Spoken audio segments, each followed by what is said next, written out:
eye Nana Addo&Bawmiah eni y0u Dr. y0u eni suade hunu a etipa ya da so da ye papa no se omo bebo information service department amo mu dwumadie akọwa ano eno ma y0u oponkroma eni ya maame Fatima Abubakar ekra san cars we abra na MPP aban wo so no ena fofia antoata na MPP aban free aban afi na abuza for mamu nyina makwaba ediba Ghana nsem TV so one more so be like video no be subscribe to the channel no what turn on notification say be next time videos of this nature about so bit my cabin so watch the or comment section for them say munim dan if Mr. President baby home be from Mr. President ameje so o text me Mr. President or comment section ameje so who see me TikTok na pa Mr. President ameje so sa koye de o baby agenda MPP so the munim the opposition. So we are trying our possible best. We use Ghana and same TV channel also. They are what the new patriotic party Amenyokuno. They are power 2028. Inshallah. Dr. y0u president. Now also the power by MBA so Selkebi. Na my kan yi you John the money Muhammad the book at Neze Ibu idi. Ya many am for the Messiah Dr. y0u the NS assembly few. Now once again may catch a gun and Mabuni and I say amanya 7 no. Eh daachinti na ya manyo se menye mprint ya manyo se de wo ye bia no wo ye no wadwo se inti daachi bia no would you be proud of decision I will make here in politics? We shouldn't forget say politics no ya ma utumi say fa bedi manfo nanim ya ma utumi say fa be ye wo yi it is all your software o ye ordinary Ghanaian we educationist, we medical doctor, we once I have more opportunity to serve public space. Do it with due diligence, respect, and absolute clarity. And yes, I be a home bachelor. Eye Nana Addo&Bawmiah eni y0u Dr. y0u eni suade hunu a etipa ya da so da ye papa no se omo bebo information service department amo mu dwumadie akọwa ano eno ma y0u oponkroma ene ya maame Fatima Abubakar ekra san cars we abra na MPP aban wo so no ena fofia antoata na MPP aban free aban afi na cars na ba beduru oman Ghana mu tuhwe cars na TV wo ho kakaka omo de beko emea akwakoye programs ahodo acheche omanfo no enema bi ekwakura bi asko farming area ye the cocoa extension officers aba no ma cheche mo ekwan befa so ambedo mu cocoa covid ni ade ni abecheche mo yade ahodo eba ebi polio ni yade aba areas ni abecheche mo ama mo ahunu niema ekoso eti Nana Addo&Bawmiah ne nsa no nyuma papa ni bi nie na vance do ma chama various coordinating councils ahodo ewo man Ghana mu ha na Eastern Regional Minister almost come the Eastern Region after the Eastern Regional Minister attribute sa ade we se y0u Addo&Bawmiah mama e na akokra sa van we dia bo man Ghana menua uhu sa ade we ya toro ndc form toro na omu twa na ebinie eye Nana Addo&Bawmiah ni y0u Dr. y0u true y0u oponkroma ene ye maame Abubakar e no omu kra sa van we dia bo man Ghana mu ha eti NDC ni be katse wo se omo na y0u Addo&Bawmiah mama e na kasa aka we aba me se eye toro omu di atoro omo atoro na me kasa NDC ni y0u Addo&Bawmiah mama omo ye torofo omo nka no kore eti hu sa van we ya eye Nana Addo&Bawmiah nsa no adwuma ni bi no NDC fo se MPP ba omo anya hwe enso omo nsa no adwuma ni bi no hwe na hodo omo de aba ene hwe speaker wo van ho niema wo van ho Nana Addo&Bawmiah ni y0u nyankopon hira mo maya de enye bi ni y0u Addo&Bawmiah mama ni NDC abanya atro eno mo twa besi na still na wo de tudi atro mo ka so mo opposition eno ti na make do aso ba no ahia ma anu flag bearer in opposition e ka say na wo timi dwene ena wo MPP party mu he believes say onya tani ya yede Manchester eba e wo illegal mining wonya tani ya yede nchene ena dada no ma ne to aba wonya tani ya yede cigarette na dada no apete dabi oya tani ya sabi na pima bo bi nyansa Unimu ni enti antafo di MPP party achia. Ma menchira wo ne. Na menchiro kofuo policy o de baye. Kofuo mampani kofuo bedi ade. Policy a kofuo de baye no. Ye nuanom ntafo, ye nuanom tafo ya de hye ntafo ena benefit more.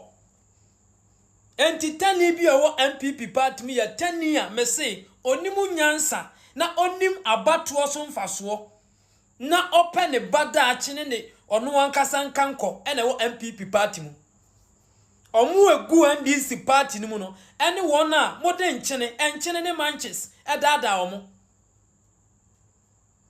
unimu nyansa oye kwase yampani ti abere bia no open krofo a sabi ebekwa akoto aba ma aban a woni nhyehyeye aban a woni botaye ma oman Ghana na ade ebechi yede oman no taxpayers money betua wo aboa seika na omagu sire so ne ya nantwie ne mmoa anum nsuo eno na wope na wo betena TV station so na wo kan kwase asem ntafo nkoto aba na John Mahama mfa yen taxpayers money emehwe wo aboa sei kwase yato sei na ntafo ngusire so ya domo bayire aburo yenya atofo na omu usu wo jimifo saa no bosome so a ne yatua woka aboa dwan sei titani bi oto abama MPP aban eye tani a oye nyansafo na nadwiri mu do na onim ni ekoso wa abrabom ena to abama MPP party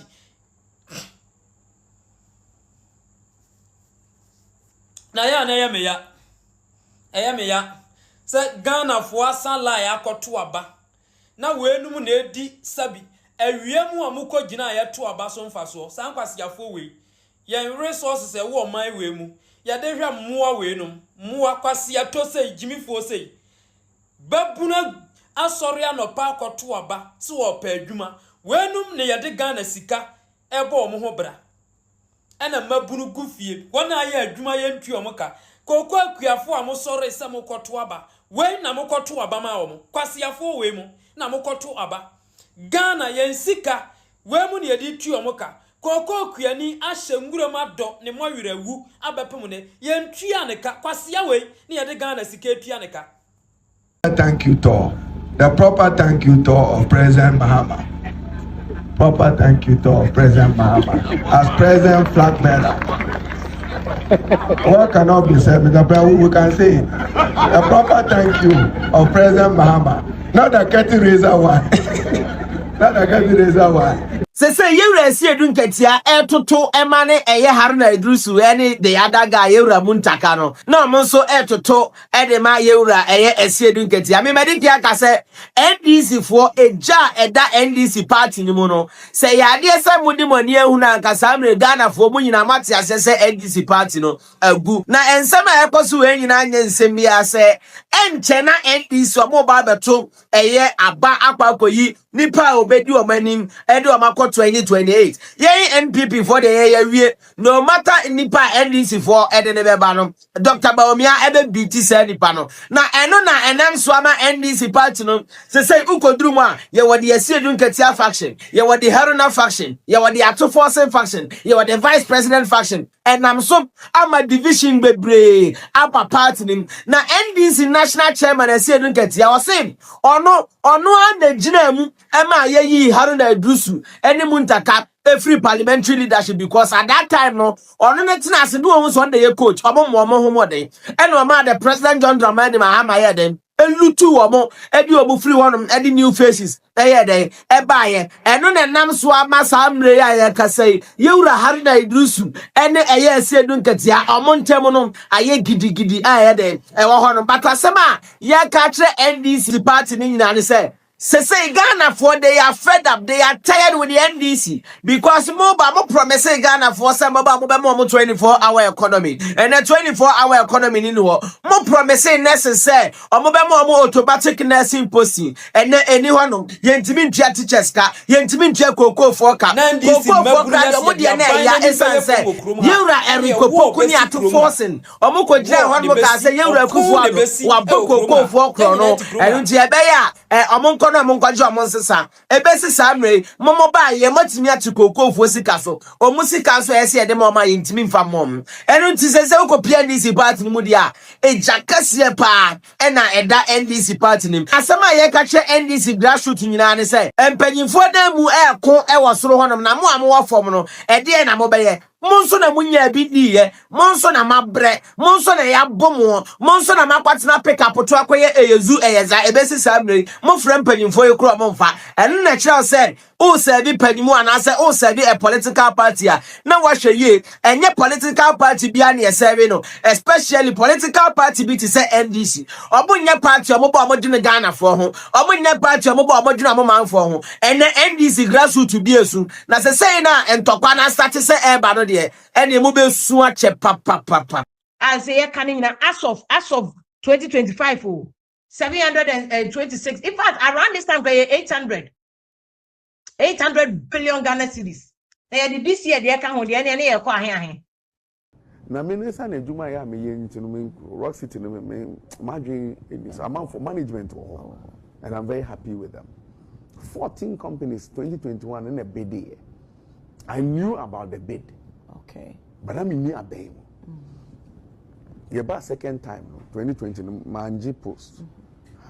Until almost call through process na and almost shortlisted 3 companies. Smith. After 3 years, 2.5 years, open tender. A biographic movie, and almost shortlisted 3. Into 3 companies, and almost shortlisted. Now Regr3t can be. There was nothing wrong with the transaction until Midimba up for vice president. And the issue. Was this an agenda? Then okay, Ghana honey away.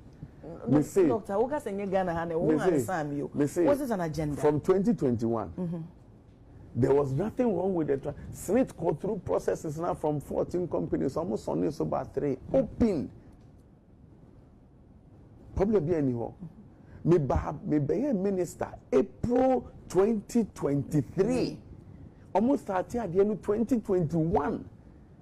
2022. 2023 April. And I'm a minister. Until now, Regr3t was part of 3 now my shortlist. You know. It took 1 year, 2024, and no more enter negotiations. No problem be any. Kopim da, I became one of the potential names for vice president. And about for Kofa and no Edibai. And then Smith announced to say, that's so partners. I'm called parliament on this, I'm so partners. Because hotels in our essay. Ye can so we declare profit 2024. Mubian who declare profit. None of the we declare profit ko check it. Smith that's what tia e binu mo so light bills be seen. Omufa pensioners can ma ko tia light bill. So yes, time wa me be a minister 2023 no. Na be a transaction e do no. Me ya muhwienye because it started 2021 I go through processes nisa asembia ni ho 2023 kwa me be minister asembia ma ho 2024 I who said no we are threatened. So was it within the party in a ban sana wa kika unse mum na me no ge me no me no na ji ko wa kika unse mum na wa na ma me bisa. Blame it on the rain. Do you remember that song? This is what they do. This is how politics has become. And then they say that politics is dirty. Politics is not dirty. It is bad people who create that impression. Politics is not dirty. This politics that you've done, this kind of politics you've done, you are depriving old people. You see, if it was in some country, we'll take an impeachment process to parliament because you are depriving old people of their money. SNIT is a national backbone. You are depriving SNIT of money to satisfy your ego, your caprices and whims. You want to satisfy that ego and to bring down another. Ghana, we like that too much. The new generation is not like that. The youth are not like that. I see they push up each other. They're not like that. chairman. Former NCA board chairman, only a member of this government, went to complain